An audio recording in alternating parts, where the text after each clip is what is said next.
JL, talk about this past weekend, a pair of home draws against two tough opponents. First, tell us about how we played, and then tell us about how those two ties affect us in the overall standings. I think our performances this weekend overall were very solid. We knew coming in that both Willamette and Linfield were going to be two tough games for us. I think we ran foot for foot with them with both games, as the ties indicate. I think we generated some opportunities that we unfortunately weren't able to finish. Coming back from Linfield, we went down 1-0. The girls fought back, got a very good goal. Courtney got her first goal of the year, which is exciting.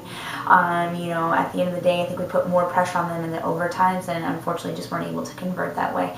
Coming off of that, Willamette did not go into double overtime down at Whitman, so we knew that we were going to maybe have just a little bit more fatigue on us. But the team responded well. The girls came out; they were ready to battle. It ended up being 0-0. Again, I think we had opportunities that unfortunately we just weren't able to put away.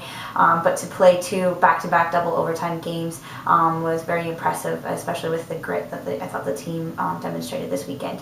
Looking forward, that out of two games we get 2 points with the ties that way. So I think we currently are in 6th place right now. But between 3rd place and last place, I think there's like a 5-point gap between all of us. So I think you could shift forward very quickly.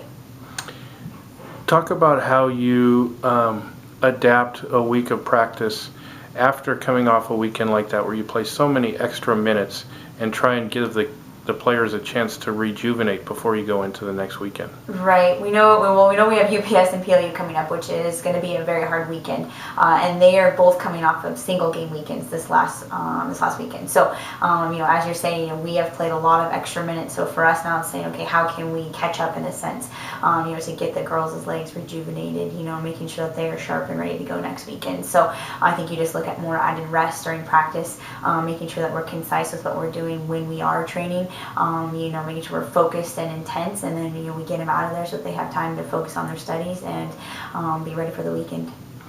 And so you mentioned PLU and UPS, two teams nationally ranked right at the top of the standings.